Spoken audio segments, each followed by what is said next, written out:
అనగనగా ఒక పట్టణంలో ఒక కుక్క ఉండేది. ఆ కుక్క తన ఆకలి తీసుకోవడానికి చాలా కష్టపడేది. కానీ ఎంత కష్టపడినా సరే కుక్కకు ఆహారం దొరికేది కాదు. ఇప్పుడు కుక్క చాలా ఆకలిగా ఉంది.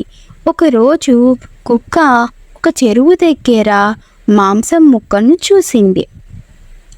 ఎవరితోనూ పంచుకోకుండా ఒంటరిగా తినవచ్చు అనుకుని అత్యాశతో మాంసం ముక్కను లాక్కొని పారిపోయింది. కుక్క అలా పరిగెత్తినప్పుడు నీటిలోకి చూసింది. కుక్క నీటిలో చూసినప్పుడు తన ప్రతిబింబం నీటిలో కనపడింది.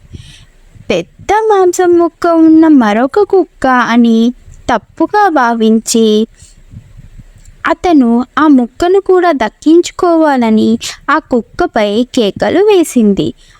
అత్యాశతో ఉన్న కుక్క నీటిలోకి దూకి ఇతర కుక్క ప్రతిబింబం నుండి మాంసాన్ని లాక్కోవడానికి ప్రయత్నించింది. వెంటనే ఆ కుక్క నీటిలోకి దూకింది, కానీ అక్కడ ఏమీ లేదు. ఆ సమయంలో కుక్క నోట్లో ఉన్న మాంసం ముక్కను నీటిలో పడేసింది. కుక్క నీటిలో మునిగిపోతూ ఉంది. అయ్యో! కుక్క ఈదుకుంటూ నీటి నుండి బయటకు వచ్చింది, కానీ తన మాంసం ముక్కను పోగొట్టుకుంది. కానీ పోయిన మాంసం ముక్క దొరకలేదు. కుక్క బాధతో అక్కడి నుండి వెళ్ళిపోయింది.